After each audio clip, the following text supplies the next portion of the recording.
تسبیحات پڑھ لی جاتی ہیں اگر کبھی موقع ملے، لیکن وہ خاص انہماک، وہ خاص شوق، وہ خاص ذوق اللہ تبارک و تعالیٰ کی عبادت کا، ایک ہوتا ہے نماز پڑھنا، ایک ہوتا ہے اہتمام کے ساتھ نماز پڑھنا، یعنی ذرا وقت پہ اٹھنا، ذرا صحیح کر کے وضو کرنا، ذرا شوق سے مصلی بچھانا۔ ایک ہوتا ہے تسبیح پڑھ لینا، اور ایک ہوتا ہے ذرا تھوڑا سا نا شوق کے ساتھ اللہ کو یاد کرنا۔ آپ کبھی جو میں نے آیہ کریمہ پڑھی اس کی آپ شان نزول دیکھیں، نبی کریم صلی اللہ تعالیٰ علیہ وسلم کے نا کچھ صحابہ اللہ کی محبت کے شوق میں حضور کی بارگاہ میں حاضر ہوئے، اور انہوں نے آ کے عرض پتہ کیا کیا؟ عرض کرنے لگے یا رسول اللہ صلی اللہ تعالیٰ علیہ وسلم، سالوں بیت گئے ہیں سجدے کرتے ہوئے، حضور سالوں بیت گئے ہیں تسبیح پڑھتے ہوئے، سالوں بیت گئے کہتے ہوئے کہ سبحان اللہ وہ پاک ہے، ہمیں سالوں بیت گئے یہ کہتے ہوئے کہ اللہ اکبر وہی سب سے بڑا ہے، سالوں بیت گئے کہتے ہوئے کہ الحمدللہ ساری تعریفیں اللہ کے لیے، سالوں بیت گئے اس کی تسبیح کرتے، تحلیل کرتے، تکبیر کہتے۔ حضور اب نہ ہمارا اپنے رب سے ملنے کو جی چاہتا ہے،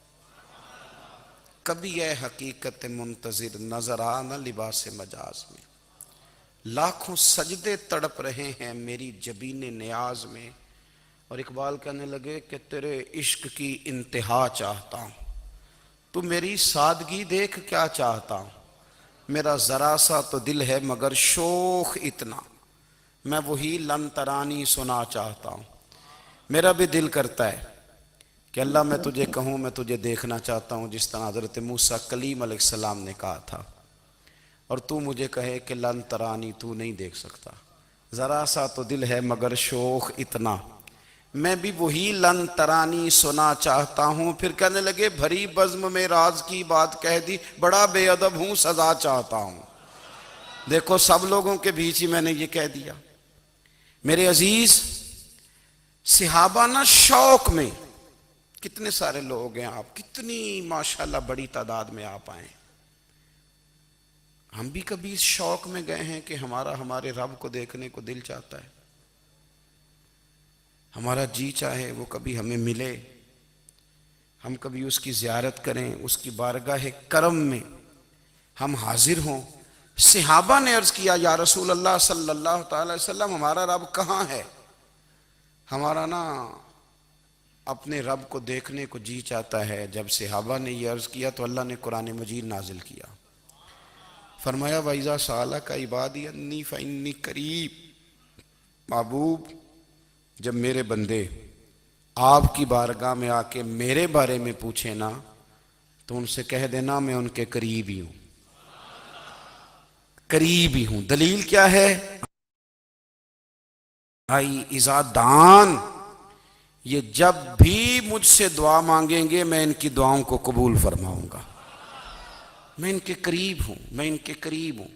یہ جب بھی دعا مانگیں گے نا میں قبول کروں گا، میں ان کے قریب ہوں۔ اللہ تبارک و تعالیٰ کے بندے اللہ سے محبت کرتے، رب کی بارگاہ میں جھکتے، اس کو اپنے دکھ سناتے، اس کے پیارے محبوب صلی اللہ تعالیٰ علیہ وسلم کا وسیلہ لے کے اس کے حضور حاضر ہو جاتے، پیشانیاں سجدوں سے روشن ہوتی۔ ہم نا ہر چیز کے لیے وقت نکالتے ہیں، ہر چیز کے لیے، لیکن عبادت کے لیے وقت نہیں نکالتے۔ ہر شے آباد ہے، ہر شے، ہماری فیس بک بھی آباد ہے، واٹس ایپ بھی آباد ہے، ہمارے ٹویٹر بھی آباد ہیں، ہماری ہر چیز آباد ہے، سب سے کم آباد ہمارا مصلی رہ گیا ہے، سب سے کم۔ وہ لوگ اب ڈھونڈنے سے ملتے ہیں جن کی بغل میں مصلی ہوتا تھا۔ میرے بھائی آپ کتنا کو دنیا کے پیچھے بھاگو گے تھکا دے گی، کتنا دولت کے پیچھے بھاگو گے تھکا دے گی۔ آپ جب اپنی زندگی میں جمع تفریق کرو گے نا تو مرتے وقت احساس ہوگا کہ سارا کچھ تو لوگوں کے لیے کیا، اپنے لیے تو کر ہی کچھ نہیں سکے۔ اور ہم عبادت کے معاملے میں بہانے بازی بھی کرتے ہیں، ہم کہتے ہیں اوہو رزق کمانا بھی تو عبادت ہی ہے نا،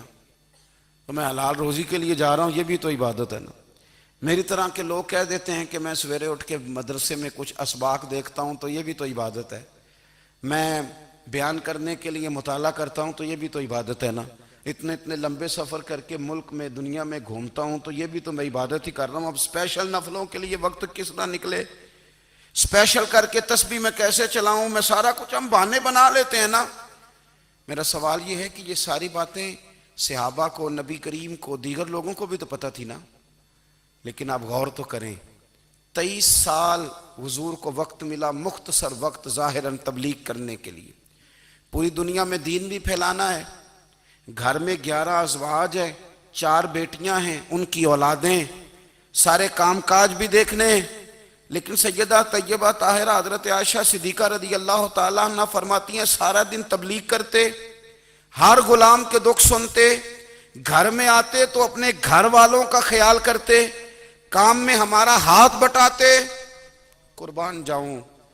کہتی ہیں زمانہ سارا سو جاتا لیکن آمنہ کے لال مصلی بچھا لیتے، دنیا سو گئی، ساری سب سو گئے، جو خدام تھے، وہ جو غلام تھے وہ سو گئے۔ صحیح مسلم میں لفظ ملیں گے، سیدہ پاک فرماتی ہیں او میرے نبی کے غلاموں، میں نے یہ رنگ بھی دیکھا ہے کہ حضور نے اتنا کھڑے رہے، اتنا قیام کیا کہ مقدس پیروں میں ورم آ گئے، سوج گئے پیر، اتنے بڑے۔ دل پہ ہاتھ رکھ کے نہیں بتا سکتا کہ میرے کبھی نماز میں پیر سوج گئے، کوئی نہیں بتا سکتا۔ بچوں کی روٹی کماتے تھک گئے بات الگ ہے،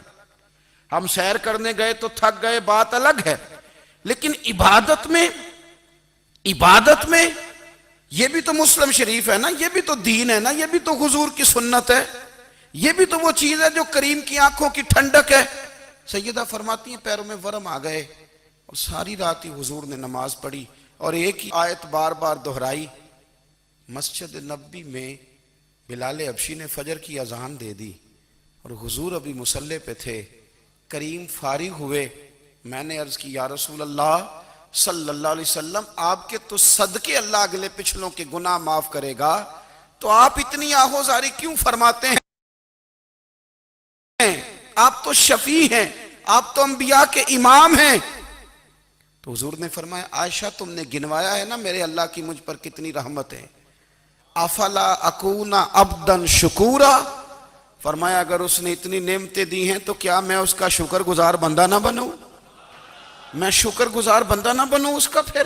اگر اتنی نعمتیں اس نے دی ہیں، مجھے اتنا نوازا ہے، تو پھر میں اس کے سامنے سجدے نہ کروں؟ او میرے بھائی،